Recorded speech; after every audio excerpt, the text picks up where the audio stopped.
자, 안녕하세요. 북서울 카페 여러분. 자, 오늘은 그 제국주의 시대에 이어서 이제 1차 세계대전 부분을 할게요.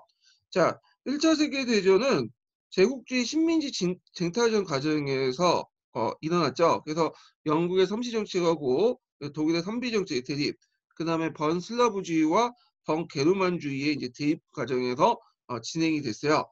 그러면 이제 그 서브노트 내용을 이제 보고 이제 진행을 하겠습니다. 자, 음. 자, 여기 보이시죠? 다들? 예.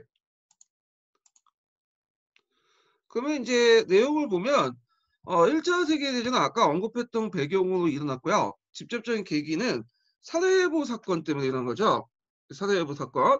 자, 사라예보는 어디에 있는 거냐면, 이 보스나 헤르체고비아에 있었던 그 중심 도시예요. 이 사라예보.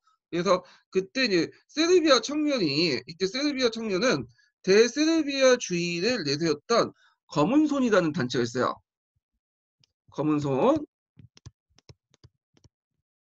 자, 이 검은 손의 그 뭐냐면 멤버였죠. 그에 의해서 이 오스트리아 제2계승자였던 페르나르도 대공이 부처가 이제 사례가 돼요. 자, 그러면서 이제 1차 세계대전이 발발을 하는데, 자, 이때 이제 오스트리아가 세르비아에 선전포고를 해요. 그 전에 독일에 가갖고 이제 사전 양해를 구해서 백지수포를 받고 선전포고를 하죠. 자, 그러니까 이제 세르비아의 큰 형님이었던 러시아가 가만히 있겠어요? 러시아가 오스트리아에 선전포고하고, 그리고 오스트리아의 그 뭐냐면 동맹국이었던 독일이 이제 그걸 알고 다시 러시아와 세르비아 선전포고를 하죠. 그리고 이제 곧 이어서 그 뭐냐면 독일이 이제 러시아 선전포고하니까 삼국협상에 따라서 영국과 프랑스가 선전포고를 해요. 자, 그러면서 조그만 사라예보 사건이 이게 이제 뭐냐면 전 유독으로 확산된 거야. 자, 그래서 이렇게 해서 이제 전쟁이 돌입이 됐는데요. 자, 전쟁의 전개 과정에서 이제 보면 먼저 삼국 동맹 진영, 그러니까 엄밀히 말하면 이제 이탈리아가 빠졌으니까 이제 동맹국 진영이라 부를 거예요. 자, 독일하고 일단 오스트리아가 있고요. 자, 투르크가 이쪽으로 들어가요. 왜냐면 투르크는 일단 그 당시 러시아의 남하 정책 때문에 대입을 이제 하고 있었고, 청년 투르크당이 독일 쪽으로 좀 친해요. 예전부터. 예. 그 다음에 불가리아 같은 경우에는 이 당시 그 동맹국의 진영에 붙었는데 이 사람이 원래 슬라브족들이죠. 왜 그러냐면 제2차 발칸 전쟁 때 그 뭐냐면 잃었던 영토도 있죠. 불가리아가 두들겨 맞았잖아요. 그래서 이걸 영토를 회복해야겠다. 그래서 약속을 받고 이제 참여했고요. 그 다음에 연합국 지원은 이제 영국, 프랑스, 러시아, 삼국협상. 그 다음에 일본인데 일본은 굳이 여기 참여할 필요는 없었어요. 왜냐면 일단은 유럽의 전쟁하고 좀 떨어져 있었고, 그리고 독일하고 그 당시 뭐 그렇게 사이가 나빴던 것도 아니야. 그럼에도 불구하고 그 당시 아시아 세력에서 세력 확대를 도모하기 위해서 이렇게 했고, 그 다음에 이제 더 나아가가지고 이제 그 태평양 지역 있죠. 이 태평양 지역에 그 당시 그 독일의 영토를 먹으려고 그렇게 이제 참여했던 것도 있어요. 그럼 여기에서 그 아시아 세력이라는 것은 어디를 의미할까요? 상동반도죠. 예, 독일의 이권이 걸려 있는 독일이 차지하고 있었던 상동반도 지역을 장악하려고 했다. 그래서 전쟁이 시작하자마자 곧바로 상동반도 진격을 해요. 그래서 이제 여기를 장악을 하죠. 그리고 중국의 압력을 둬가지고 중국도 참여시키죠. 자, 그 다음에 이탈리아는 삼국 동맹에도 불구하고 그 뭐냐면 연합국 측의 진영이 가담해요. 그래서 이제 그 당시 영국이 외교전을 펼쳐가지고 이탈리아와 런던 미약을 맺게 되죠. 그래가지고 나중에 너네들이 참여하면 너네들 잃었던 영토를 다시 되돌려주겠다. 뭐 이런 식으로 꼬셔요. 그래서 이제 오스트리아 이제 그 당시 장악하고 있던 이탈리아 영토가 있죠. 티르라는지 뭐 트리에스탄 그 트리에스트 이런 지역을 이제 주겠다라고 참전을 하게 되고요.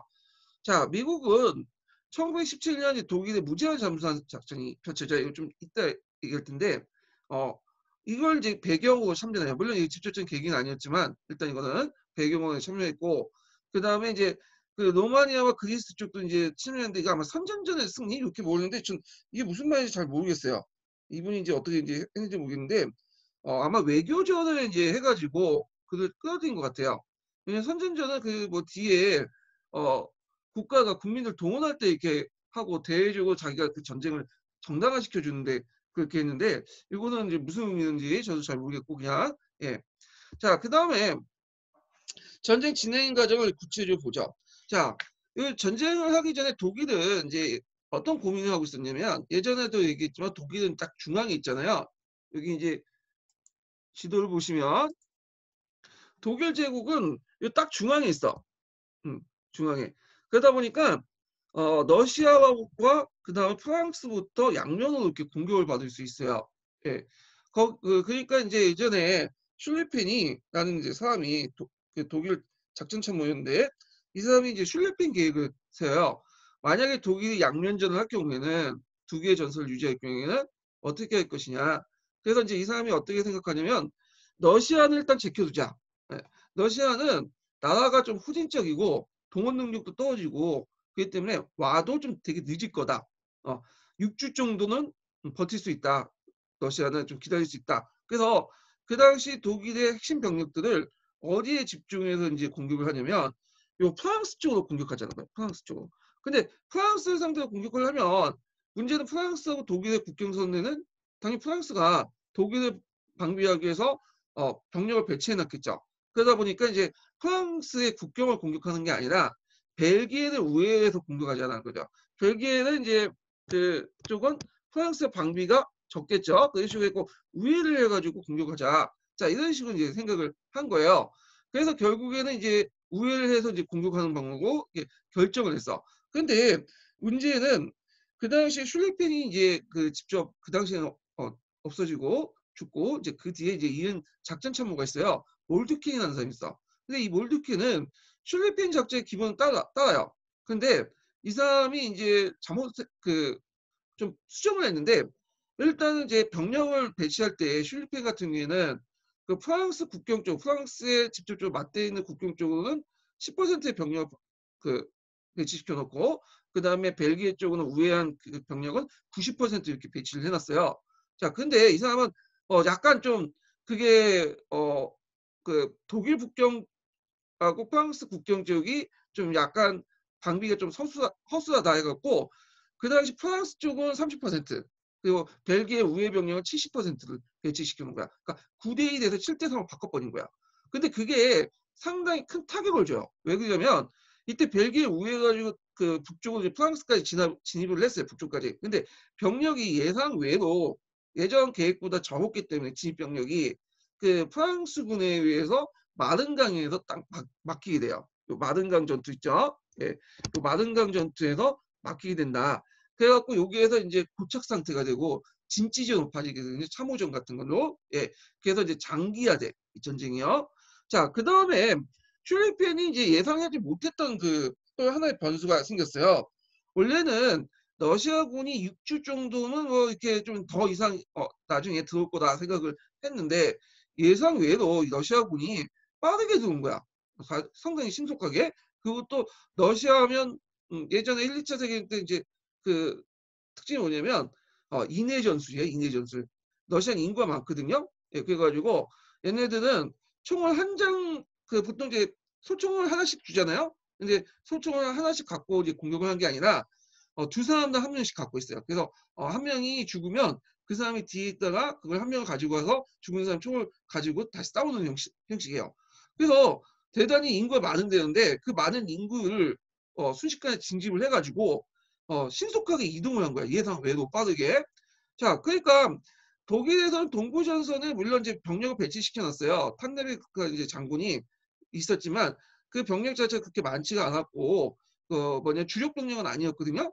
그러니까 독일이 이제 이렇게 막 들어오니까 당황했겠죠. 그러니까 러시아가 이렇게 급속히 오니까. 그러니까 독일은 그 당시 탄네베르크에서 그 당시 이제 3배 가량이 많은 러시아군을 막게 된 거예요. 그런데 의외로 이 뭐냐면 탄네베르크 전투에서 그 당시 그 신덴베르크 장군이 이 탄네베르크 전투를 크게 이기게 돼요. 제가 신덴베르크를 얘기했는데 예전에 탄네베르크 장군이라고 잘못 얘기한 것 같은데 좀 수정을 해주시고. 자, 하여튼 탄네베르크에서 신덴베르크가 이걸 맡게 되죠. 그래서 이 신덴베르크가 나중에 국민적 영웅이 되고 대통령까지 돼, 이 사람이요. 자, 그렇지만 이제 일단은 독일군이 신속하게 동원됐고 했기 때문에 일단 독일 입장 아니 러시아군이 이제 신속하게 동원됐기 때문에 독일 입장 때는 러시아군을 막을 필요가 있잖아요. 그러다 보니까 서부 전선에 있었던 병력의 일부를 동부 전선으로 이렇게 이동을 시켜요. 그러다 보니까 더 이상 이제 프랑스와 영국의 연합군하고 싸울 수 있는 병력이 그렇게 많지가 않죠. 가용 병력이. 그러다 보니까 밀어붙이지 못하겠죠. 그러다 보니까 계속 참호전이라는 형태로 장기화된다. 전쟁이. 이렇게 이제 보시면 돼요. 자, 그래서 이제 이렇게 슐레핑 계획이 원래 예상했던 대로 한 게 아니라 여러 가지 이유로 실패를 했어. 그래서 이제 벨기에 병력 투입 비율과 그리고 러시아의 신속한 이동 이런 것 때문에 이제 뭐냐면 실패하게 되고 참호전 형태의 장기전 양상을 띠게 되죠. 자, 그러면서 이제 장기전 양상을 띠게 되면서 중립국들을 자기 편으로 끌어들이기 위해서 외교전이 활발하게 전개돼요. 그래서 이제 아까 전에 얘기한 것처럼 이탈리아 같은 경우에는 영국의 런던 비약을 맺게 되고요. 그 다음에 루마니아와 그리스가 외교전을 끌어들이죠. 그래서 이게 선전전이 아니라 여기 문맥을 올 때 외교전인 것 같아요. 자, 그리고 이제 불가리아는 독일이 끌어들이고 이렇게 있다. 자, 참호전이 점점 교착 상태가 지속이 되죠. 일단 참호전이라는 게 뭔가를 좀 볼게요. 이게 예전에 한번 시험 문제 나왔는데 군대 갔다 오신 남자분들은 아실 거예요. 참호가 어떤 건지. 그래서 참호라는 것은 길게 이렇게 파는 형태야. 그래서 이제 전쟁 진영에서 여기에서 열심히 삭각 곡괭이를 갖고 밑에 파서 여기서 은폐를 하죠. 그리고 이제 그 가서 적이 쳐들어오면 이제 여기 가서 이제 싸우는 방식인데 원래는 이제 이 참호전이라는 것은 19세기 이전까지는 존재하지 않았어요. 이런 거는. 저도 이제 보통 라인 배틀이라고 여러분도 아시죠? 그래서 영화에 보면 양국이 서 있어요. 서 있고 서로 이제 총질을 하는 거야. 그러면 앞에 있는 사람이 픽픽 쓰러지잖아요. 그럼 뒤에 있는 사람이 또 총을 쏘고 그런 식으로 전쟁을 했어요. 되게 무식한 것 같지만 그때 당시에는 어느 정도 합리적인 게 뭐냐면 그 당시에는 연발 사격이 좀 불가능했어요. 그래서 뭐냐면 총알을 쟁기고 발사하는 속도가 있기 때문에 그걸 좀 뒤에서 해야 되고 그 다음에 또 훈련도 부족했기 때문에 조준 사격도 이제 잘 안 됐고 그러다 보니까 이제 이 사람들 훈련을 시킬 사람이 없으니까 병사들을 그냥 라인으로 이렇게 배치시켜 놓고 그리고 쏘게 한 거야. 그래서 이제 대규모 집중 사격을 통해서 하막을 통해서 사람들을 쓰러뜨리는 거죠. 그리고 이제 또 옆에 도망갈 수 있으니까 이게 잡아두는 효과도 있고요. 밀집 대용으로. 자, 근데 이제 산업혁명 이후부터 이제 좀 달라져요. 산업혁명, 제2차 산업혁명 결과 공장에서 대규모 군수물자들을 막 찍어내요. 탱크, 나중에 탱크 나오지만 하여튼 무기, 뭐 기관총, 소총, 그런 것들 막 찍어내기 시작하거든요. 그러면서 이것을 이제 철도를 통해서 신속하게 이제 뭐냐면 이동을 시키죠. 그러니까 이제 한 곳의 병력이 한 곳으로 순식간에 대규모 병력들이 집결되기 시작해요. 그것도 대규모 물자를 보급받고. 그래서 이들이 싸우게 돼. 그래서 이제 어떻게 싸우냐? 이때는 기관총이라는 게 등장했어요. 맥신 기관총이라고 하는 게 있는데 이 맥신 기관총은 연발 사격이 상당히 잘 되거든요. 그래갖고 일단은 참을 파고 이렇게 참을 파요. 예, 참을 파고 여기 기관총을 만들어요. 기관총을 이렇게 설치해. 그 양쪽에. 그래서 기관총을 정면에 두는 게 아니라 양쪽으로 해갖고 아웃사이드 이렇게 해갖고 비스듬히 둬요. 기관총을. 그리고 여기 앞에 철조망이 있어. 그러면 적이 오잖아요. 일단 철조망에 걸려들겠죠. 이렇게. 자, 그러면 이제 철조망에 걸려든 건 보고 그 양쪽에서 이 기관총, 맥신 기관총이 이들을 이제 뭐냐면 쏴요. 그래갖고 하망을 형성해. 그러면 그 하망에 이제 형성된 그 기관총 하망에 들어간 그 병사들은 어떻게 됐어요? 거의 죽어요. 그래서 한 개 중대가 거의 20분 만에 완전히 없어지는 그런 형태가 등장해. 그래서 이런 식으로 상대방이 뭐냐면 참호를 공격하면서 기관총 세대 죽고 그 다음에 또 이제 사람들이 또 그 상대방을 또 공격하면 기관총 세대 죽고 자 그리고 서로 간에 대포 쏘고 자 이런 이제 형태가 등장. 그러다 보니까 전쟁이 계속 소모적으로 이제 이루어지고 전쟁이 한 번 일어나면 전투가 한 번 일어나면 한 번 전투당 많게는 한 30만에서 40만 그리고 적게는 그 2, 30만 정도 죽게 돼. 그래서 이 참호전으로 죽어나간 사람이 1000만 명 정도 넘었다고 해요. 양국에서. 그래서 이제 그 나중에 들어가면 프랑스 같은 게 20대 인구 절반 이상이 다 죽게 되고 나중에 병력도 고갈돼 갖고 10대 소년병도 착출해 가지고 사용할 만큼 상당히 소모적이었다. 예. 그래 갖고 그렇게 참호전을 해도 실제로 뺏는 땅은 뭐 5km, 10km밖에 안 돼요. 예. 그래 가지고 상당히 이제 뭐냐면 소모적인 형태로 진행이 됐고요. 이 참호전의 대표적인 전투가 솜 전투와 베르댕 전투가 있어요. 솜과 베르댕. 자, 그래서 이 솜 전투와 베르댕 전투는 좀 기억을 해두실 필요는 있어요. 이게 교과서에도 교과서란다. 저기 서기에도 나와 있거든요. 자, 일단 이제 베르댕 전투하고 솜 전투를 이제 진행 상황을 보면 일단은 여기가 안 나와 있네요. 일단 지도상은 좀 안 나와 있는데 일단 대충 위치 잡아가면서 할게요. 자, 여기가 이제 베르댕 쪽이에요. 베르댕. 예. 베르댕이고 저쪽 북쪽 지역이 이제 솜이에요. 솜.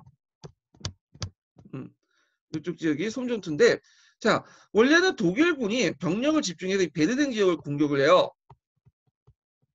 여기가 이제 프랑스군이 담당했던 지역이거든요. 그래서 프랑스의 국민 영웅이었던 페탱이라는 사람이 요걸 이제 막아요. 페탱은 나중에 BC 정부에 이제 수반이 돼갖고 욕을 얻어먹었던 장군인데, 자, 하여튼 베르댕에서 이제 프랑스군이 이제 그걸 막고 있었는데, 그때 이제 영국이하고 프랑스가 어떤 생각을 갖고 있었냐면, 솜이라는 곳에서 다시 독일 치자. 그러니까 독일이 베르댕을 집중적으로 공격한 것처럼 솜에서 이제 뭐냐 독일군을 치자라고 생각한 거야. 그래서 전선을 돌파하자. 그래서 솜의 병력을 집중하고 있었어. 영국 연합군이. 그런데 이제 베르댕 쪽이 이제 공격을 당하니까 어떻게 됐어요? 일부 병력을 프랑스 병력을 그쪽 뺀 거죠.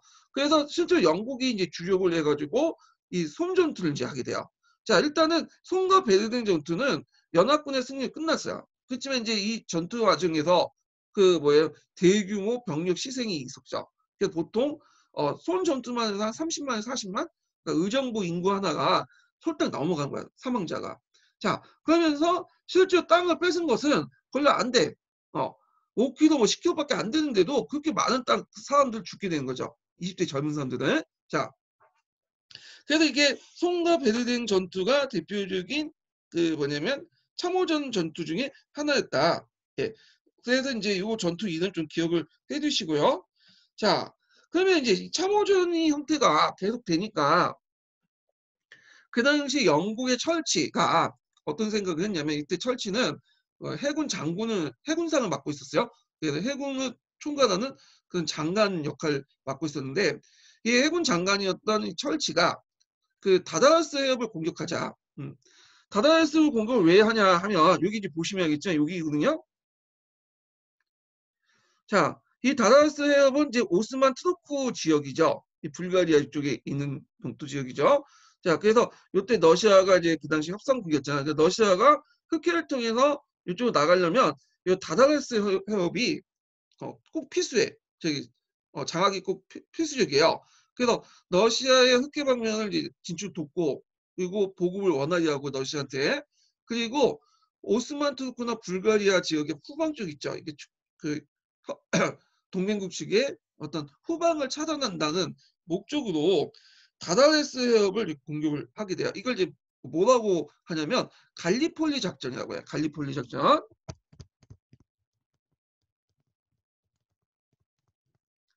또 다다르스 해협에 갈리폴리라는 반도가 있어요. 그걸 이제 작전용 삼았거든요. 그래서 크게 두 개로 나눠서 이루어져. 그래서 그 당시 다다르스 해협의 해전, 그러니까 영국이 전함을 동원해 가지고 아주 큰 이 전함을 동원해서 배수의 큰 전함을 동원해서 다다르스 해협을 장악을 하고 그 다음에 상륙 작전을 펼치고 있어요.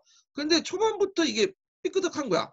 왜냐하면 다다르스 해협에 이제 영국의 대형 항선이 전함이 들어왔는데 그 당시 오스만 투르크는 큰 함선이 없었어요. 조그만 소해정 경비선 정도밖에 없었거든요. 그러니까 오스만 제국은 함포 사격을 가지고 뭐 서로 간에 주고받고 싸울 수가 없어가지고 이쪽 다다르스 해협 양쪽에 대포를 배치해놨어.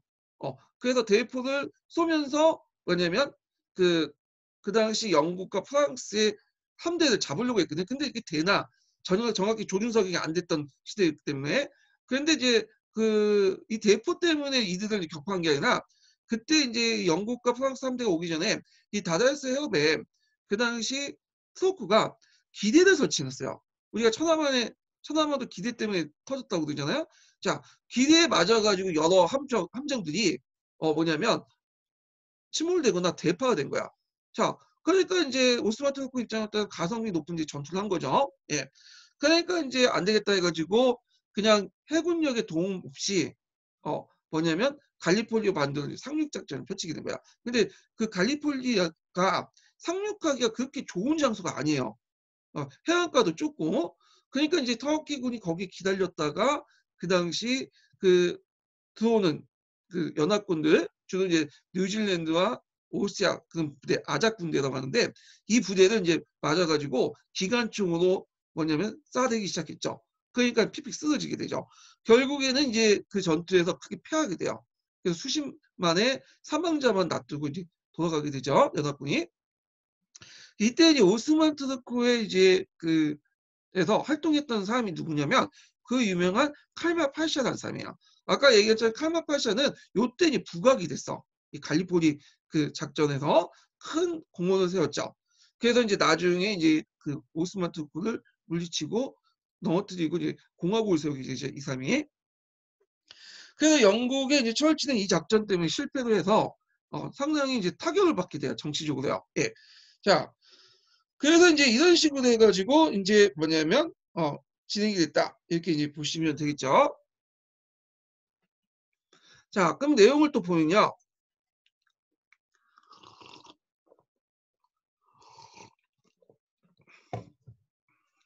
자, 영국의 해상 봉쇄로 이제 독일의 해외 식민지가 상실되고요. 왜냐하면 독일 같은 경우에는 해안 쪽에 나가는 쪽이 좀 좁아요. 그래서 북해와 발트해 정도밖에 안 되거든요. 그러니까 이제 영국 입장일 때는 북해와 발트해를 막아버리면 그 당시 그 독일은 나가질 못하는 거야 밖으로. 그러다 보니까 여러 번 문제가 생기겠죠. 여러 가지 원료라든지 문자들을 해외로부터 가지고 오지 못하잖아요. 거기다가 유틀랜드 해전을 계기로 해갖고 그 안전이 독일이 밖으로 못 나가게 돼. 그래서 이제 독일은 어떤 작전을 하게 되면 유포트를 이용한 작전을 했어요. 예, 그게 잠수함 작전이죠. 자, 유포트를 이용해 갖고 그 당시 그 독일이 해군이 영국 해군보다 좀 열세니까 일종의 오늘날 비대칭 전력이 있죠. 그래서 서로 맞붙으면 안 되니까 약간의 이제 상대적으로 비교 우위에 이제 약간 신속하게 적은 비용으로 타격을 입힐 수 있는 이 비대칭 전력 중에 하나가 잠수함이거든요. 근데 독일은 잠수함 기술이 상당히 뛰어났어요. 그래서 이걸 이용해 가지고 그다음에 영국의 해상 봉쇄를 뚫고 그 당시 그 연합군들의 군수 물자 수송선을 공격을 해. 그래서 상선을 많이 겹침을 시키죠. 이걸 이제 뭐냐면 무제한 잠수함 작전이라고 하죠. 자, 그런데 이제 문제는 이 당시 처음에 중립국까지 건들지 않았는데 나중에 중립국까지 건들게 돼요. 그래갖고 이제 그 당시 그 중립국 배도 많이 없어지게 되고 특히 이제 영국의 여객선 루시타니호가 뭐냐면 그 결침이 돼서 미국인들이 많이 희생이 돼요. 그래서 미국의 여론이 악화되고 그리고 그 당시 이제 뭐냐면 그 문제가 이제 많이 생기니까 그 당시 이제 미국이 참전하게 되죠. 미국이 참전을 하게 됐다. 이렇게 좀 기억을 해두시면 될 것 같아요. 물론 이제 미국이 참전한 배경은 이 누시타니아가 겹친 데 때문에도 있겠지만 결정적 계기는 또 뭐냐면 독일의 그래서 멕시코 쪽으로 전보안을 쳤어요. 그 전보 내용이 뭐냐면 멕시코가 미국을 후방을 칠 경우에는 그 당시 그 독일이 협공해 주겠다 미국을 대신에 이제 승리를 하면 멕시코가 예전에 잃었던 미국의 영토 있죠. 캘리포니아라든지 뭐 이 텍사스를 멕시코한테 주겠다는 뭐냐면 협조 공문을 보내요. 전보로. 근데 이걸 영국에서 가로채가지고 그걸 미국한테 알려주죠. 그래서 미국은 원래는 중립을 지키고 있다가 이 공문을 보고 앞에 누시타니오에 미국인들 많이 사망한 걸 보고 같이 겹쳐갖고 폭발돼서 선전포고를 해서 참여하게 된 거야. 이런 과정을 이제 좀 기억을 해주시고요. 자, 그래서 독일이 이 당시 미국의 참전을 불러일으켰던 그 작전명을 아까 이제 이것도 기억을 해주시겠죠? 무제한 잠수함 공격 사건. 이것 좀 기억을 해두세요. 무제한 잠수함 작전. 그래서 이 무제한 잠수함 작전은 예전에 한번 시험 문제 나왔으니까 기억을 해두시고, 자, U-보트를 통해서 해양 봉쇄로를 뚫는 그런 이제 그 내용은 나중에 2차 세계대전 있죠. 2차 세계대전 똑같아. 독일 같은 경우에는 이제 아까 해군력이 약하다 보니까 그 당시 그 U-보트를 이용해 가지고 그 당시 영국의 해상을 봉쇄령을 뚫고 대서양으로 나가서 오히려 영국이 미국부터 공급받는 그런 함선들을 수송선을 공격을 하죠. 예. 2차 세계대전도 그때 큰 타격을 받게 돼요. 그때도. 물론 이제 이걸 극복을 했지만, 그 무제한 잠수함 공격 요 내용들 꼭 기억을 해두시고요. 자, 그 다음에 이제 전쟁의 종결 과정을 이제 볼게요. 자, 일단은 도중에 러시아 혁명이 일어나죠. 그래서 연합군이 탈퇴를 하고 러시아 혁명이 일어나서 이 러시아가 연합군에 탈퇴를 하고요. 독일과 단독 강화를 맺게 돼요. 이 독일의 단독 강화는 블레스트 리토프스크 조약이라고 하죠. 요거는 좀 뒤에 좀 얘기를 하죠. 그 다음에 불가리아, 투르크, 오스트리아가 연이어 항복을 하게 되고, 그 다음에 이제 독일에서 혁명이 일어나. 그래서 이제 사회민주당이 이제 임시정부를 만들고 임시 후전조약을 조인하게 되면서 완전히 종결됐다. 독일에서 일어난 혁명은 뒤에 있으니까 좀 더 얘기를 할게요. 자, 그럼 1차 세계대전의 양상을 보죠. 자, 1차 세계대전 새로운 무기가 등장을 했다는 거죠. 그래서 우리가 이제 아는 유포트 같은 잠수함이라든지 비행기, 원래 비행기는 정찰용으로 이제 만들어졌어요. 그러다가 이것을 이제 나중에 서로 공중전이나 폭격기를 사용하게 되죠. 그래서 비행기가 본격적으로 이때 사용했다. 좀 기억을 해두시면 전쟁에. 그래서 이제 그때 이제 비행기 폭격기 중에 고타 폭격기가 있어. 독일에 고타 폭격기가 있다 보니까 영국에서 이 고타 왕조가 있죠. 그때 영국이 고타 왕조 이름을 지우고 윈저도 이렇게 바뀌었다는 그 사례를 제가 설명해 드렸어요. 그 다음에 탱크가 등장했다. 탱크. 이 탱크는 영국에서 처음에 만들었어요. 이 영국에서 왜 만들었냐면 그 당시 참호전을 뚫으려고. 왜냐면 참호전은 제일 이제 그 무기가 뭐겠어? 기관총이죠. 맥신 기관총. 그러니까 알보병으로 그 돌진을 하면 맥신 기관총이 희생이 될 수밖에 없어요. 그래서 안 되겠다 해갖고 철갑을 무장한 뭐냐면 그 탱크를 만든 거야. 이 트랙트를 개조를 했거든요. 그래서 농업용 트랙트를 개조해갖고 거기에 장갑을 입혀가지고 했어요. 그래서 이제 처음에는 이제 이걸 비밀을 붙이고자 큰 물체를 가지고 이제 있으니까 이걸 탱크라고 했어요. 물탱크 있죠. 그래서 이제 탱크라는 별칭이 붙였다고 그래요. 자, 그래서 이제 탱크를 발견해갖고 참호전을 뚫르겠다. 그럼 물론 초창기 탱크는 마크 1, 마크 2 뭐 이런 탱크들인데 지금의 탱크하고 좀 약간 달라요. 모양새가. 그래서 가다가 퍽퍽 퍼지고 그래요.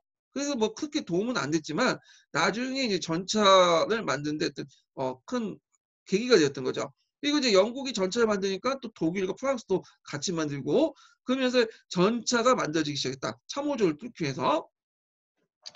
자, 그 다음에 독가스 같은 거 있죠. 독가스. 이런 것들을 개발했죠. 그래서 독가스에서 많은 사람이 또 죽고 그래요. 자, 그리고 그 전쟁의 성격을 보면요. 전체전, 총력전 양상이 돼요. 총력전이라고 하죠. 그래서 전후방에 관계없이 그 당시 전 국민이 동원하는 전체전 양상, 총력전 양상을 띠게 돼요. 그래서 이게 가능했던 것이 뭐냐면 이제 산업혁명 결과 공장을 대량으로 생산을 하게 되죠. 무기나 대포나 이런 것도 대량으로 생산돼요. 거기다 철도망이 다 뚫려 있어갖고 이제 어떻게 했어요? 철도를 통해서 한 곳의 전선에 물자나 병력을 집중을 해요. 그래서 전쟁 규모가 대규모가 되죠. 그러다 보니까 이걸 메꾸기 위해서 이제 인력을 총동원을 하죠. 그래서 남자들은 군대 동원되거나 거기 남아있는 남자들은 또 군대 가고 여자들도 뭐냐면 군대는 가지 않더라도 군수공장에 가서 물건을 만들기 시작해. 자, 그래서 이렇게 이제 여자들이 이제 뭐냐면 나름대로 고생을 했잖아요. 유럽에서는 한 가지 원칙이 있죠. 피를 흘린 만큼 정치적 피를 흘린 만큼 정치적 권리를 준다. 그래서 이후에 여성 선거권을 인정받는데 큰 역할을 했다. 전후에 1차 세계 전후에. 그리고 이제 이때 남자들이 전쟁에 많이 갔기 때문에 그 자리를 여성들이 이제 하게 돼요. 그 여성들 사회활동도 더 많아지게 되죠. 자, 이게 예전에 시험 문제 났으니까 좀 같이 기억을 해두시면 좋을 것 같아요. 자, 그 다음에 이제 여기 보면 참호전이라는 형태가 등장했다. 그래서 참호전이 장기전, 소모전을 해갖고 막단 인력을 젊은 사람을 많이 희생시켰다. 이렇게 보시면 돼요. 그래서 나중에 이제 2차 세계대전 시작할 때는 참호전을 이제 안 해요. 참호전을 안 하고 이 당시에는 장갑이나 기갑병력 같은 거 비행기를 이용해서 전격전을 하죠. 그러니까 참호전처럼 이렇게 전선을 이렇게 형성하는 게 아니라 전선을 무시하고 이 전차와 기갑 그 장갑차를 가지고 이제 빠른 스피드 있죠. 스피드를 통해서 적의 핵심부를 타격을 한 거야. 그리고 이제 거기에 중간중간 거점들을 장악을 하고 거기에 이제 비행기가 뭐냐면 지원사격을 하고요. 그러면 그 나머지 보병들은 뒤에 들어가고 거기 장악한 곳을 중심으로 해갖고 그냥 깃발만 꽂는 방식이야. 이게 이제 전격전이죠. 그래서 종전에 이제 뭐냐면 이게 참호전처럼 이렇게 막대한 희생을 하지 않아요. 그리고 적은 비용을, 적은 인력을 가지고 신속하게 적을 굴복시켜갖고 그걸 점령하는 전격전 형태가 등장하는데 아직까지 1차 세계대전 때는 이렇게 무식하게 싸웠죠. 참호전 형태로. 그 다음에 이제 그 당시에는 총력전이기 때문에 국민 전체 사기가 중요해. 그래서 선전전을 하게 돼요. 그 양측이 다 같이 자기 행동과 전쟁 목적을 정당화시키고 이상화시키고요. 상대방을 무자비하게 비방 공격을 해. 그래서 이 선전전이 이제 동맹국들 연합군이 훨씬 더 잘 됐고 특히 미국이 상당히 선전전에 능해. 할리우드 액션 같은 걸 잘하잖아 얘들이요. 그리고 이제 미국이 선전에 이제 압도적으로 연합군이 기울게 되고요. 그래서 이제 연합군은 이 전쟁을 뭐라고 선전하냐면 세계대전에 대한 세계대전이 이제 전제주의에 대한 민주주의의 싸움이다. 그러면 이때 전제주의는 누구죠? 저쪽 동맹국이고 민주주의는 연합국이다. 이렇게 이제 선전을 하죠. 그래서 이제 전제적 지배자로부터 자유를 수호하기 위한 전쟁이다. 이렇게 이제 하는데 뭐 저는 그렇게 동의하지 않아요. 2차 세계대전은 모르겠는데 1차 세계대전은 실제 지네들이 이해관계 때문에 사회 열각 때문에 이해관계 때문에 싸운 건데 뭐 하여튼 선전전을 그렇게 한다는 거죠. 자, 그리고 이제 미국의 윌슨 대통령 거기다 이제 민주주의 안정과 영구적인 평화를 위한 전쟁이다. 이렇게 선포를 하잖아요. 그래서 이런 선전전을 통해 여론전을 하는 것은 그 당시 국민들의 지지를 받고 그리고 국민들을 전쟁에 동원하기 위해서는 필수적인 절차되었다.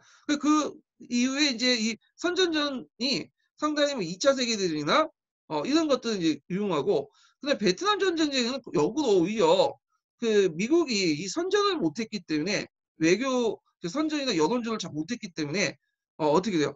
그 베트남에 철수를 하게 되죠. 상당히 중요한 역할을 했다. 자, 그러면 결과를 보면 일단 전쟁의 결과 전순과 패전국 막론하고 유럽 각국이 피폐해지죠. 오랫동안 싸우고 하다 보니까 방면에 미국은 이제 뒤에 참여했고 그리고 전쟁 기간 동안 연합군에 상당한 무기를 갖다 팔았어요. 그래서 미국이 강대국이 등장해서 국제 질서를 주도하게 됐다. 이렇게 좀 기억을 해주시면 돼요. 그래서 미국 같은 경우에는 예전에는 10억 달러의 채무국이었어요. 근데 이제 전쟁이 끝나고 나서는 100억 달러 채권국으로 바뀌게 돼요. 그 당시에 100억 달러는 어마어마한 거죠. 지금 가치보다 훨씬 더 크죠. 그럼 미국은 그 당시 영국과 프랑스로부터 뭘 받았냐? 뭘 받았냐면 금을 받았어. 그냥 영국은 금이 상당히 많았거든요. 근데 그 당시엔 근본이제 근본이제 채택한 국가들이 많았기 때문에 금이 영국에서 미국으로 갔다는 거는 어떤 의미가 있어요? 그렇죠. 돈의 방향이 미국 쪽으로 넘어갔다는 거야. 그래서 이때부터 이제 미국이 금융의 중심지가 되고 달러가 이제 부각이 되죠. 기축통화로. 그것이 2차 세계대전도 마찬가지로 영국이 미국한테 돈을 많이 꿔가면서 또는 자유 프랑스 지역에서 이제 프랑스 정부가 또 전쟁하는 과정에서 그 돈을 많이 꿨죠. 그때는 자유 프랑스 망명 정부에서 그 정부들 이제 뭐 영국부터 또 금을 받아. 그러면서 이제 미국이 완전히 금 부자가 되는 거야. 그러면서 이제 달러가 금을 매개도한 달러가 이제 가치가 더 올라가고 완전히 이제 금융의 중심지가 이제 미국으로 넘어가죠. 예전부터 넘어갔지만 예. 그래서 이제 요 내용 같이 좀 기억을 해주시면 될 것 같아요.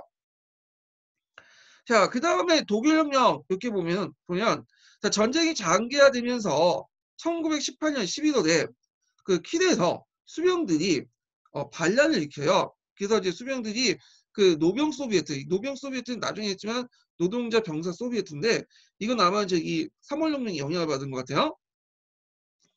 그래서 주요 도시나 다른 항구로 확산돼서 비에는 2세 항제 퇴입, 민주정부 요구 이런 것들을 이제 요구하게 되고 결국에는 이제 임시정부가 수립되죠. 비에는 2세가 퇴임을 하고 망명을 하게 되죠. 그래서 임시정부는 3인당 사회민주당이 이제 장악을 하는데 문제는 이제 3인당 안에서도 두 세력이 있었어요. 다수파 3인당과 독립 3인당 이렇게 있었어. 그래서 다수파 3인당은 좀 약간 수정주의적 견해를 가지고 있었던 사람들이에요. 그래가지고 이제 의회 정치 안에서 점진적으로 사회주의 이상을 실현하자. 그런데 독립 3인당은 즉각적인 사회주의 국가 건설하자 이렇게 주장을 했고 이게 이제 독일 공산당이라는 조직이 있었어요. 독일 3인당에서 떨어져 나간 좀 극좌파가 있었거든요. 이 사람들과 코드가 맞은 거야. 그래서 나중에 뭐냐면 독립 3인당하고 그 당시 공산당이 연합을 해가지고 폭동을 일으켜요. 이건 좀 뒤에 있는데 자 그러면 결국에는 당권, 주도권을 이제 다수파 3인당이 장악을 해서 연합군과 이제 후진적으로 조인하는데 다수파 3인당의 대표적인 사람이 누구냐면 엘베르트라는 사람이야. 이 사람이 노동자 출신이거든요.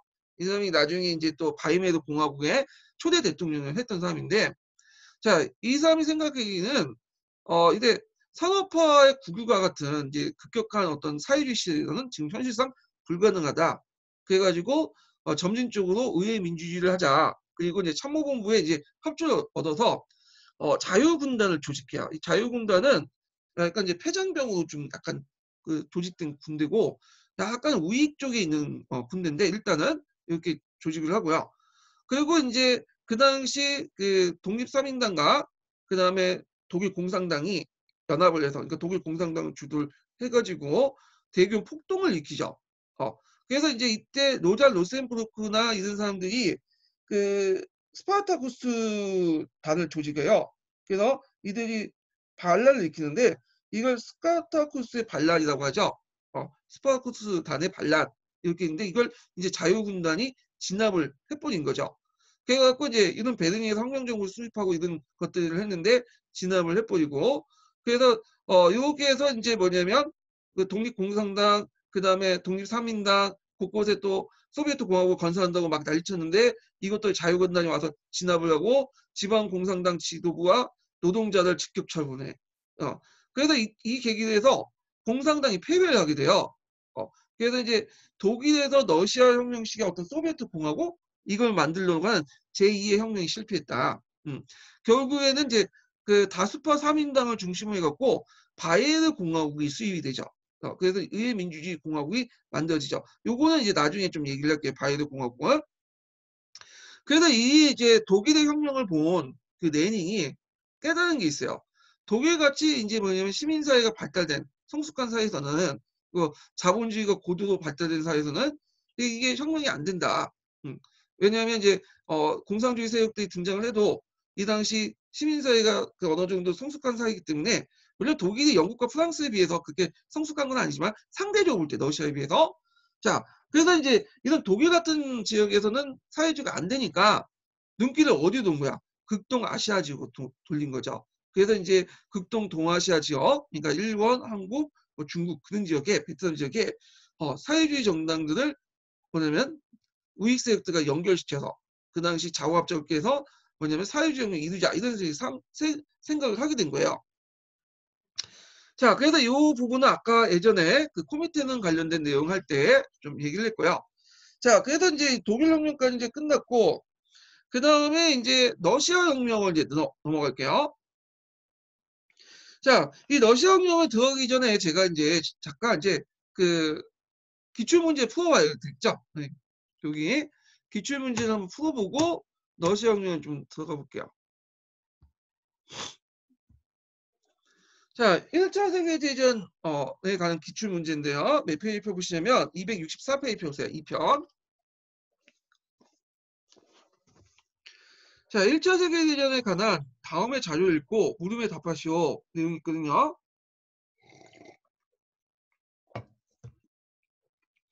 자, 일어서면 저격당하고 숙이고 있으면 익사하고 왜 익사하냐면 이 참호가 밑에 빠져 있기 때문에 팠잖아요. 그러다 보니까 비가 오면 물이 가득 차요. 그 참호에. 그래서 이렇게 이제 그 물이 가득 찬 곳에서 머리를 약간 숙이면 익사로 넘어가죠. 물에 빠져서 죽죠. 그래서 이리저리 다니다가 폭탄에 맞고 가만히 서 있으면 동상에 걸려서 군법 회부한다네. 이건 참호전과 관련된 거예요. 참호전. 참호전.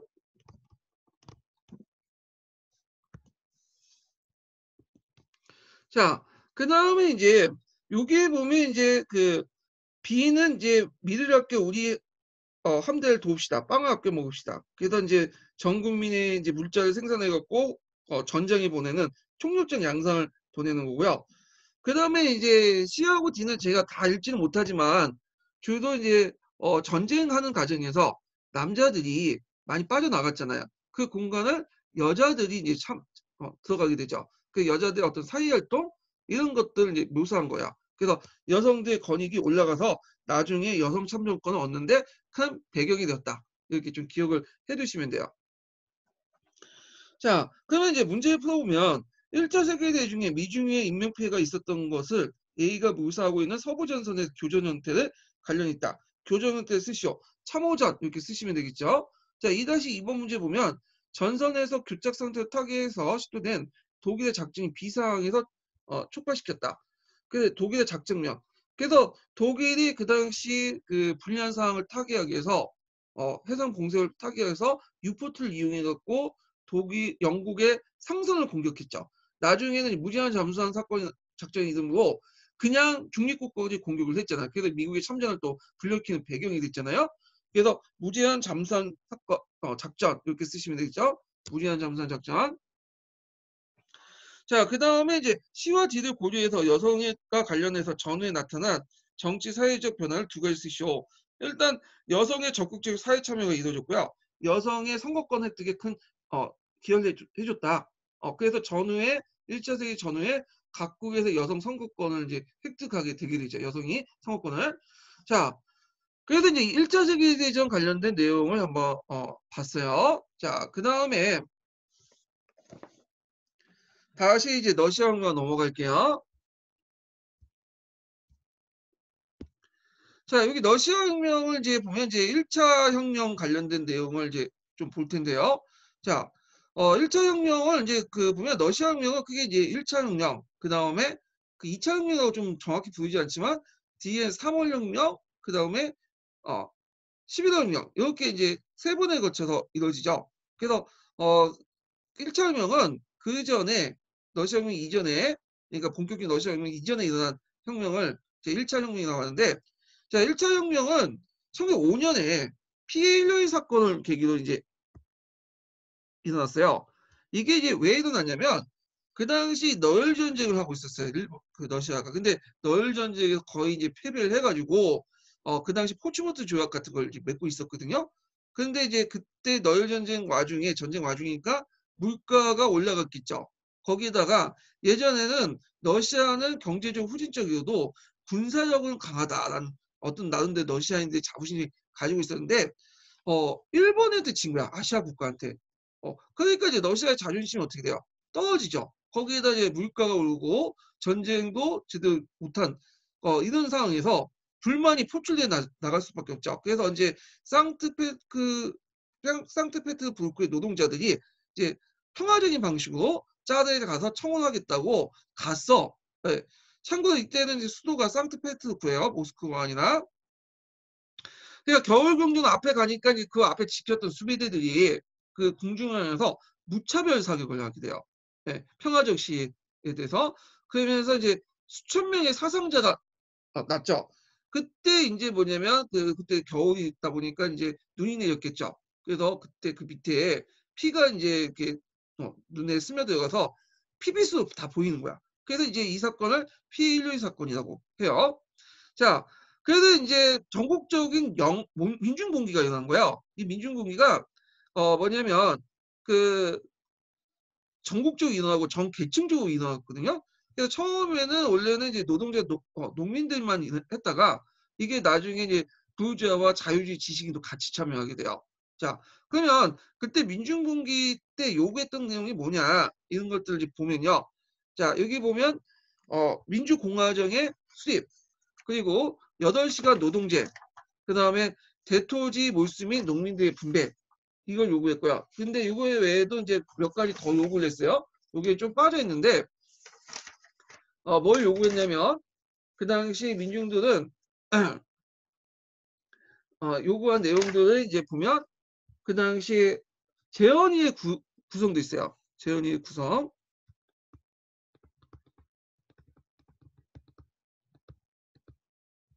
그 다음에 또 하나가 민주공화정 실시하자.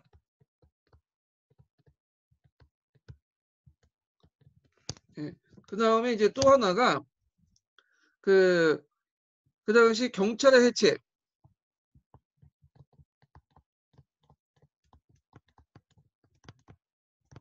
또 하나가 이제 뭐냐면 어, 그 정치범 성박, 정치범의 석방을 요구하죠.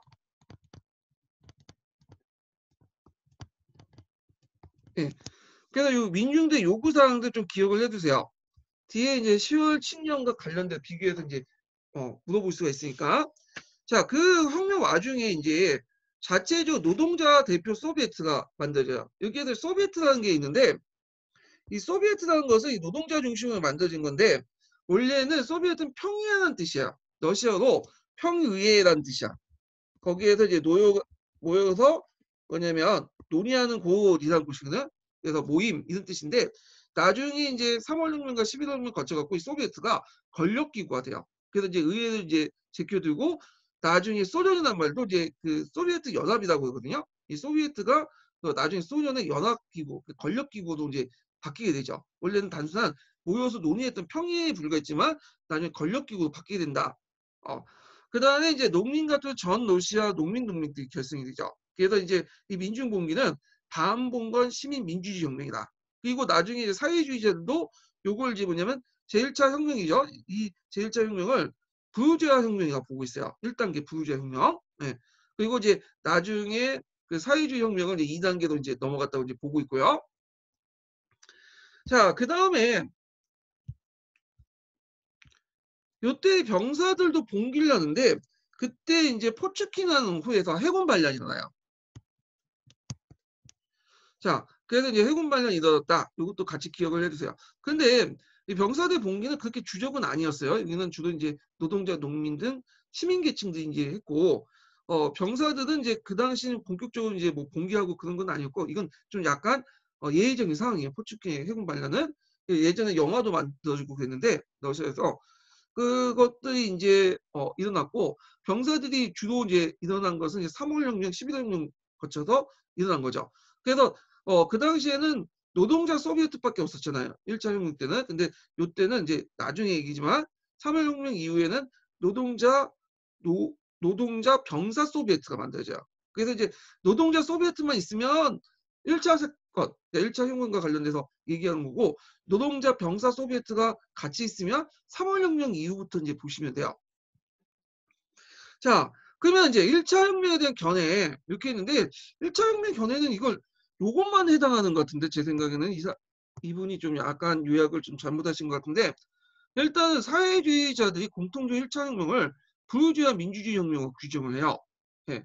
그 맨세비키나 뭐 볼세비키나 다 그렇게 이제 생각을 하게 되는 거고 사회혁명당이나 자, 근데 이제 맨세비키, 볼세비키나 뭐 사회혁명당이나 그 이거에 대한 반응이 달라. 이거는 이 견해가 아니라 여기까지는 아마 이걸 적어놓은 것 같아.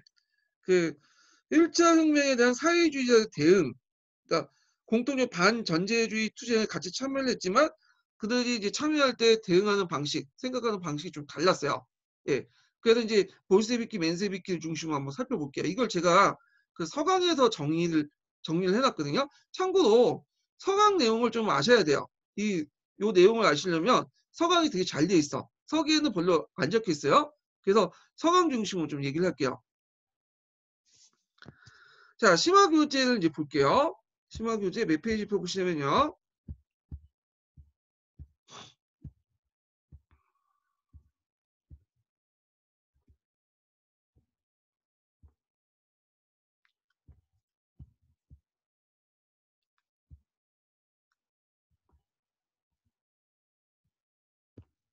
710페이지 보세요.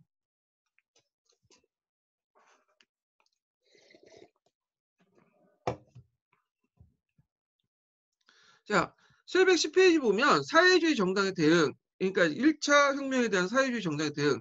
공통적인 인식은 아까 얘기한 것처럼 그 보여주와 민주주의 혁명으로 이제 생각을 하고 있었지만 이 대응 방식이 좀 달라요. 그래서 이거는 그 사회주의에 대한 견해가 아니라 1차 그 혁명에 대한 사회주의적 견해가 아니라 사회주의 대응 방식 1차 혁명에 대해서 요걸 이제 이런 식으로 이제 정리를 해 주셔야 될 것 같아요.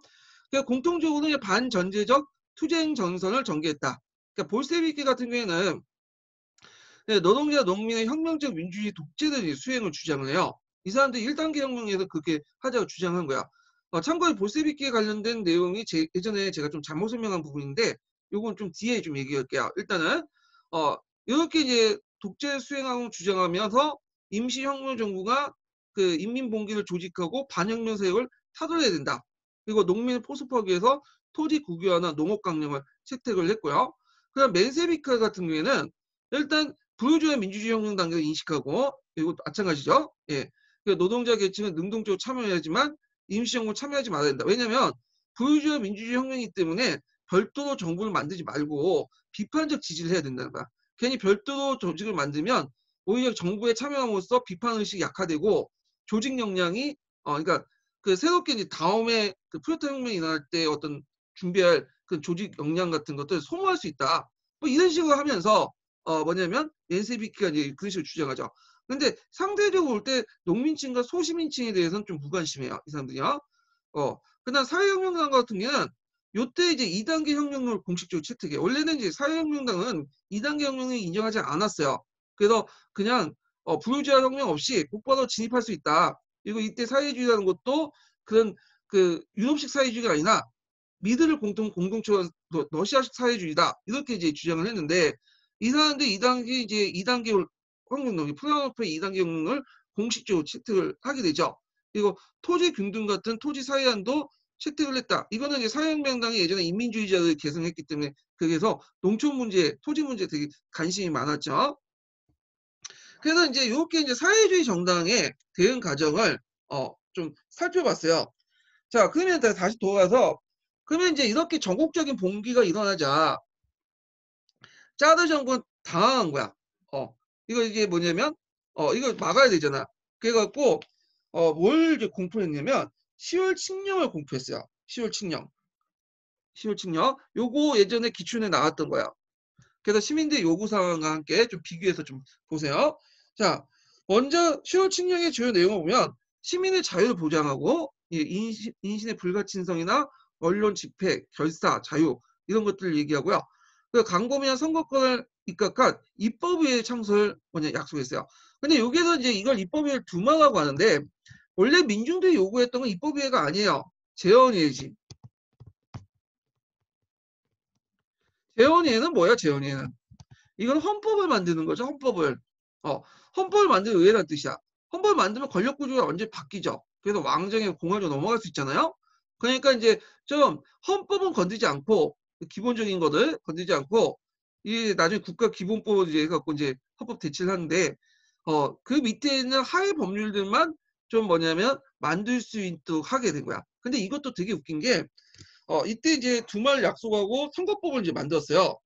1차 선거법인데 요때 1차 선거법 할 때 보통 선거라고 하지만 실제로 그 독일식의 계급별 투표를 좀 실시했어. 그러니까 예를 들어갖고 그 당시 지주 대표 한 표로 이렇게 계산하면 예를 들어 뭐 도시민은 2표, 그 농민은 15표, 노동자는 45표. 그러니까 노동 그 지주 대표의 한 표당 한 표의 가치가 도시민은 2표를 행사해야지 지주표 한 표가 나오는 거고 농민은 15표를 행사해야지만 지주표 한 표를 나오는 거고요. 노동자는 45표를 행사해야 돼. 그런 식으로 이제 뭐냐면 선거법을 만들어 놓은 거야. 그런데 그럼에도 불구하고 그 1차 외에 이제 2차 선거 때 2차 두마 때는 뭐냐면 사회주의 세력들이 적극적으로 참여했기 때문에 뭐냐면 국가들 사회주의 세력들이 다수를 차지하게 되죠. 좀 뒤에 얘기지만 자, 하여튼 이런 두만을 창설했다. 자, 그러니까 이제 이렇게 시효 칙령이 되거니까 거기에 같이 참여했던 이제 입헌주의자, 뭐 자유주의자 이렇게 좀 돈 있고 있는 사람들은 빠져나가기 시작해요. 얘네들이 우리 말을 좀 들어줬네. 그러면서 혁명의 그런 연합전선이 무너지게 돼. 예. 그래서 이 사람들이 이제 본격적으로 두마에 참여를 하게 되죠. 그리고 선거권 자체도 자기들한테 유리하게 돼 있어. 그래서 이 당시 이제 10월당 뭐 입헌민주당 이런 거에 참여하게 되고 이때 두마 1차 두마를 뭐냐면 대거 등장했던 그러니까 대거 들어갔던 사람들이 이런 개량적인 입헌주의자 이에요. 그리고 이제 자유주의자들 이렇게 많이 들어가서 1차 두마를 차지했다. 1차 두마를 장악하게 되죠. 그리고 이에 대해서 이제 뭐냐면 멘세비키나 볼세비키는 참여 안 하겠다. 우리 끝까지 투쟁했다. 해가지고 이제 하다가 탄압을 받고 지도부들이 이제 잡혀가고 저기 시베리아 유배형에 처해지고 그리고요. 자, 그런 식으로 이제 뭐냐면 끝나게 돼요. 자, 그리고 이제 차관을 도입을 하죠. 그래서 프랑스부터 차관을 도입하는데 저번 시간에 얘기했지만 영불협상을 통해서 영불협상이다. 러시아와 프랑스 간의 협상을 통해서 그 당시 프랑스가 러시아하고 친해졌거든요. 그래서 그러니까 프랑스가 러시아에 많은 기술을 이제 뭐냐면 투자를 하게 되죠. 그래서 이제 러시아가 이제 프랑스부터 차관을 들어오게 되고 재정 위기를 극복하게 되고요. 그리고 이제 외채 덕에 재정적 여유를 가진 정부는 1차 두마를 개최해서 혁명 열기를 시킨 후 체제 유지를 위한 근본적인 방안을 수립하게 돼요. 그래서 이제 통과시킨 법이 국가기본법이야. 국가기본법. 일종의 뭐냐면 헌법 같은 이제 것들을 통과시키는데, 자, 국가기본법의 내용을 이제 보면 그 당시 짜르 무제한 입법권을 그러니까 짜르가 그 법을 만드는 그런 무제한 입법권과 국가 예산 편성권을 포기해요. 그래서 그것을 이제 누구한테 일부 넘겨주냐면 물론 짜르도 가지고 있지만 두마도 가질 수 있도록 만들죠. 그래서 두마가 부분적 입법권을 가지고 있고 그 다음에 이제 예산 처리도 심의할 수 있도록 이제 만들어 놓죠. 그래서 자신의 어떤 짜르의 권한을 일부 양보를 했다. 그렇지만 두마에서 헌법 문제 토의는 배제시켜. 왜냐하면 이거는 재헌 의회로 넘어가는 거잖아요. 헌법을 논의했으면 잘못하면 짜르 정권이 무너질 수가 있어. 공화국으로 넘어갈 수 있으니까. 자, 그래서 이제 국가기본법을 제정했다. 이렇게 좀 기억을 해두시고요. 어떤 책에서 이 국가기본법이라고 하지 않고 제국기본법이라고 해요. 제국기본법. 제국기본법이나 국가기본법이나 그거는 이제 번역하는 과정에서 나왔던 거니까 이렇게 좀 보시면 될 것 같아요. 가끔마다 이제 서계, 서총, 그 다음에 뭐 서강 보다 보면 포기법이 좀 다른 경우가 있어요. 그게 뭐냐면 이제 그 번역하는 과정에서 어떤 사람은 뭐 시민군이나 했다가 어떤 사람은 예를 들어서 뭐 그 야전군을 이렇게 번역을 하고 그렇게 했는데 동일한 말이에요. 동일한 말. 그래서 한국사 같은 경우는 이제 이렇게 그 역사적 용어가 표준화가 달려 있거든요. 그 기준이 있는데 서양사는 이게 그 학자들마다 번역한 사람마다 중구난방으로 이렇게 번역했기 때문에 그런 건데 동일한 거다라는 걸 좀 기억을 해주세요. 하여튼 국가기본법, 제국기본법 이렇게 이제 보시면 되고요. 자, 그 다음에 이제 나온 것이 이제 스투어피의 개혁 내용이죠. 요거 좀 기억을 해두셔야겠죠. 스투어피의 개혁 중에 예전에 농업개혁, 미륵 해체와 관련된 농업개혁이 시험에 나왔어요. 자, 스투어피의 개혁의 목표는 이 전진적인 개혁을 통해 입헌 정치를 구현하고 혁명을 저지시키려는 체제 유지적인 개혁이에요. 체제 유지적인 개혁이었다. 그래서 어떤 사람은 이걸 개혁이라고 하지 않고 반동이라고 해요. 반동 정치를 했다. 예, 이렇게 얘기하는데, 자, 그러면 이 스토이핀의 이제 개혁 내용을 이제 볼게요. 이 사람이, 자, 1차 두마 같은 경우에는 그 당시 이제 자유주의자, 입헌주의자들이 참여했기 때문에 대거 참여했고, 그 사회주의자들이 참여하지 않았다고 했죠. 그래서 대부분 국회가, 1차 두마가 그 당시 입헌주의자, 자유주의자 구성돼 있었어요. 근데 2차 두마는 좀 경우가 달랐어요. 2차 두마 때부터는 볼세비키는 참여하지 않아도 멘세비키나 사회혁명당 세력들이 많이 참여했어. 특히 사회혁명당 세력들이. 그러다 보니까 2차 두마는 사회주의 세력들이 장악을 해버린 거야. 아까 이제 투표권은 이제 그런 식으로 뭐냐면 불평등을 배정을 시켜놓고도 그럼에도 불구하고 사회주의자들이 장악을 하니까 그 당시 스토핀이 친위 쿠데타를 일으키죠. 친위 쿠데타, 여기 쿠데타라고 이제 얘기하지만 친위 쿠데타 정확히 이걸 역사 63 반동 쿠데타라고 해요. 63 반동 쿠데타. 자, 63 반동 쿠데타를 일으켜서 그 당시 2차 두말을 해산하고요.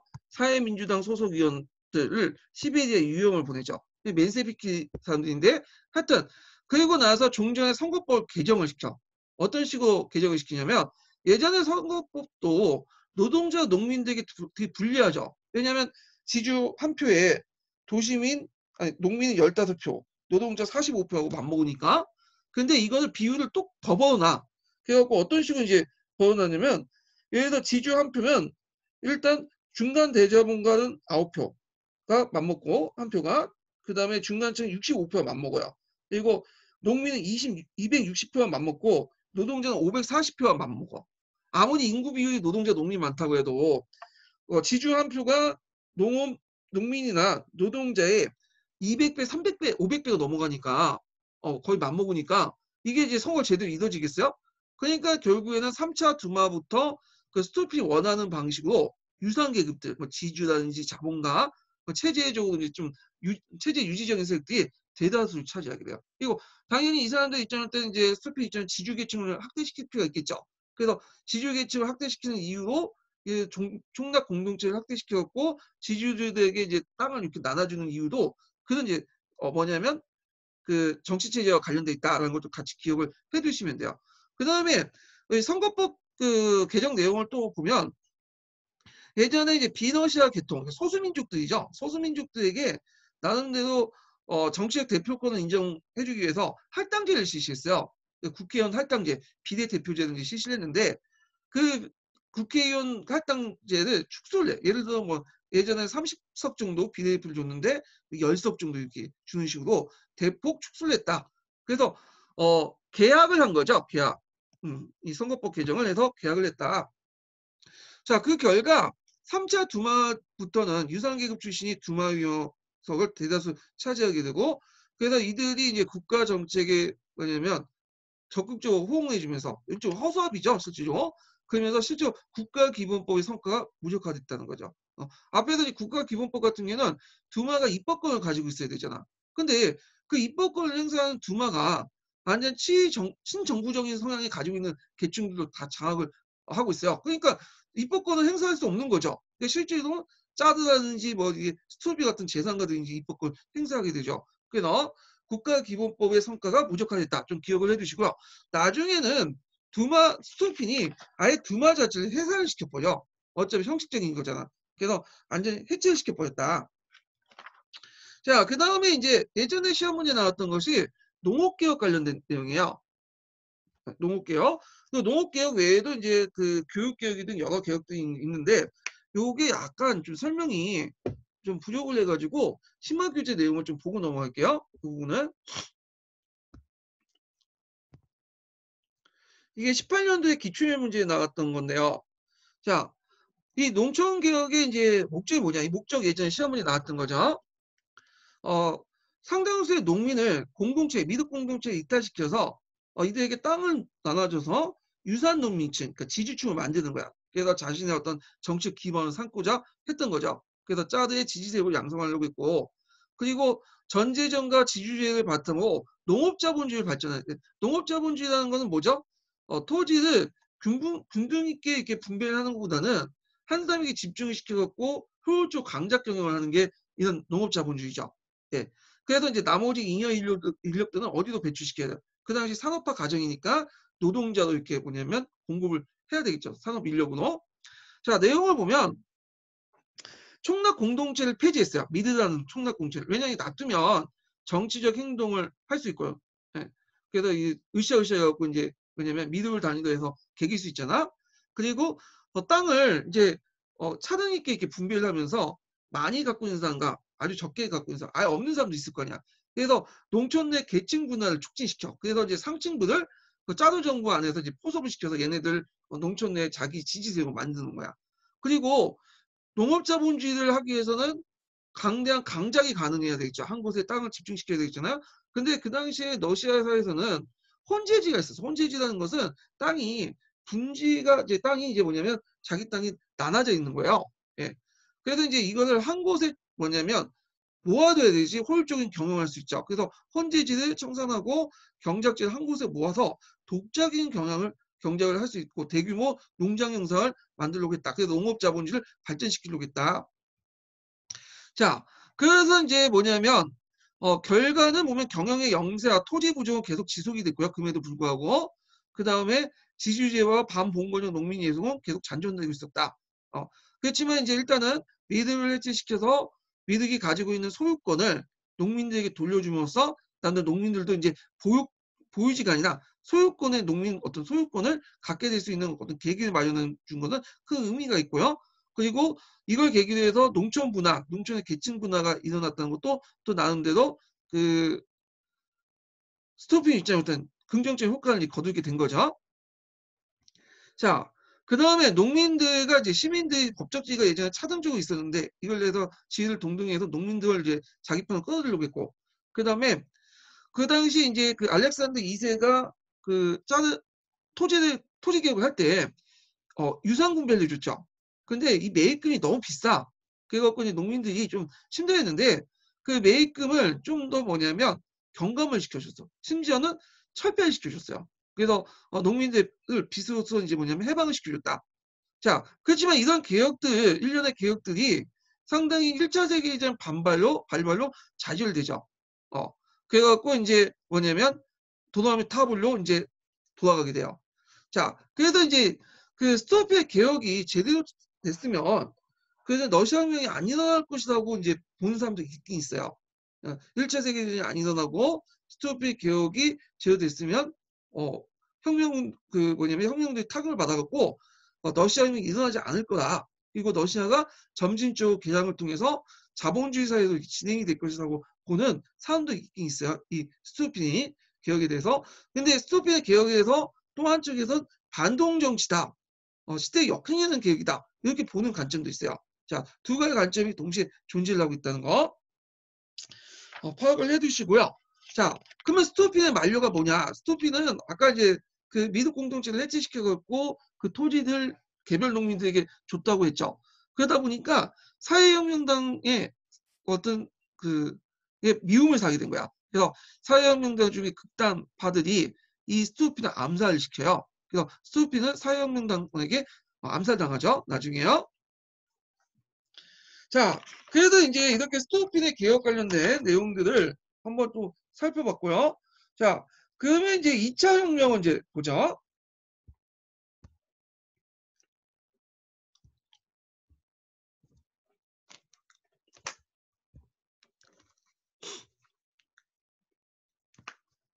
아, 2차 혁명은 좀 쉬었다 갈까요? 예, 여기 보니까 제가 15분에 시작한 것 같은데 25분이 됐네 벌써. 예, 그래서 2차 혁명은 좀 쉬었다가 진행을 하겠습니다.